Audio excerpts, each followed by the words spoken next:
Kung tayong mga my solids, my word flyers, my dun shippers ay nagkasayahan dahil na ipanalo si Maymay Entrata kahit na merong problema konti at ay naipanalo na i-rouse natin ang pagkapanalo ni Maymay Entrata sa favorite female artist of the year. Pero ano tong nakita ko sa Twitter mga kaibigan? Nako, nagkagulo. Ayan. Ang sabi dito wait, kasi ito yon. Sabi dito, I will use you Bingkay for now Seriously, dahil nanalo siya may daya, be sports enough na tanggapin na di sa lahat ng oras panalo kayo. Kung deserve ng idol mo manalo, deserve din niya yan dahil gumastos din yung mga fans niya. Chan, di lang kayo. Kaya be careful sa pinagsasabi mo. Yan ang naisagot ni Bingkay sa account ni Jungkook.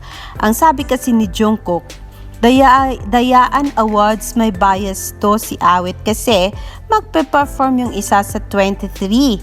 Sayang daw yung pupunta kung walang award na makukuha.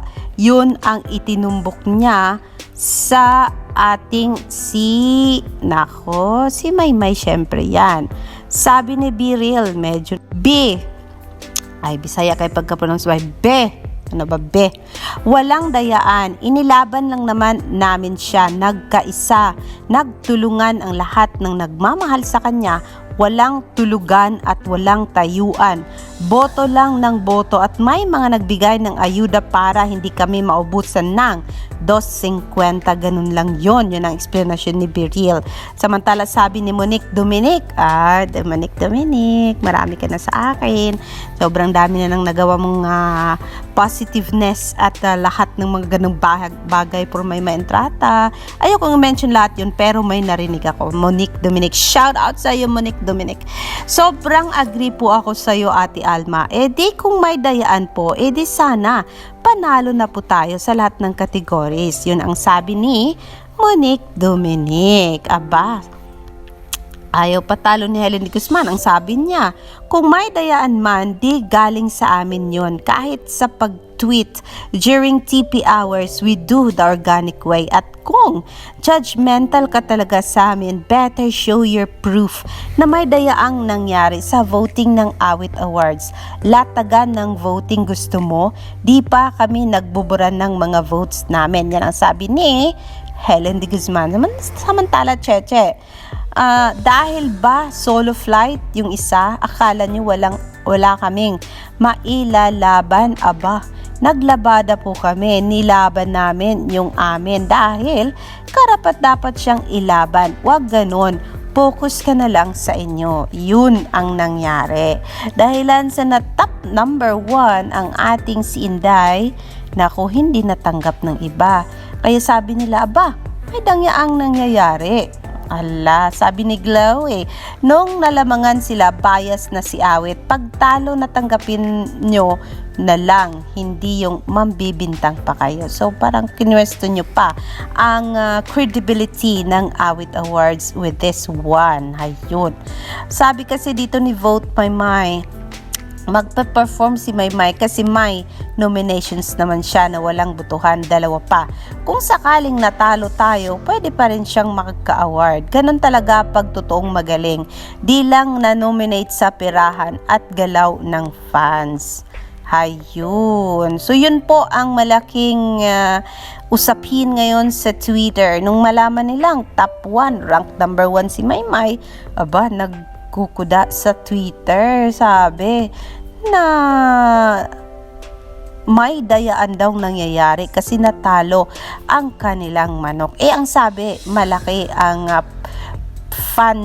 fandom ng manok nila. Wala sa palakyan ng fandom yan, guys. Kung malaki man o maliit ang fandom, nasa pagmamahal yan ng mga fans at nasa pagkayod yan, mga kaibigan.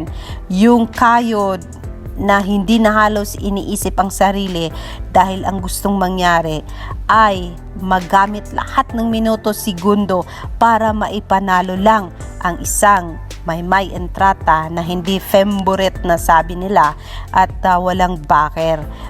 Kasi ang talagang ace ni Maymay, yung pinakaalas ni Maymay ay yung kanyang talento, ang kanyang napaka multi-talented star at ang kanyang kakayahang iraos ang mga bagay na dapat niyang iraos. So yan, dahil nakikita naman yan ng mga followers ni Marydel Maymay Entrata, kaya kung todo din ang labanan sa pagboto para lang mapanalo ang nag-iisang Maymay Entrata. Kaya yes mga kaibigan,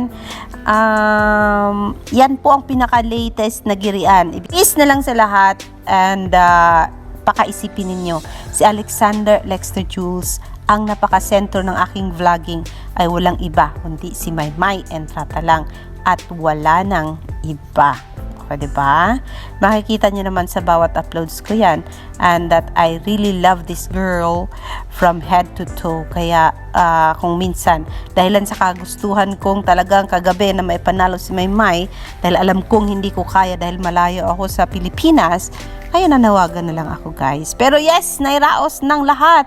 Kaya congratulations nang napakadami. Nako, napakaswerte mo Inday dahilan sa napakadami talaga ng mga taong gustong ipaglaban ka na kahit sa akin ay pinaglaban ka na rin nila ng lubusan. Kaya naintindihan ko ang klase ng pag-react ng iba sa tweet ko, pero yes mga kaibigan, itong sabing nadaya sila ng dahil sa isang Maymay Entrata at nagkadayaan daw, nako, parang kawawa naman ang credibility ng Awit Awards niyan guys. Baka wala nang maniniwala kung sino ang manalo at matalo ng dahil sa sinabi nyong dayaan. Kaya mahal nyo ang istasyon na talagang favorite ang artista ninyo kasi sa dami ng mga acting projects niya, singing as well, yung mga album niya. Naku, wag naman kasi dyan nabubuhay yung mga kasiyahan natin, yung happy feels natin kasi nakikita natin ang mga paborito nating artista na inaalagaan ng management. Alexander Lexter Jules. I will see you for more later mga kapamilya, mga kamayway, dito lang sa aking channel, Alexander Lexter Jules. Magandang gabi po sa inyong lahat.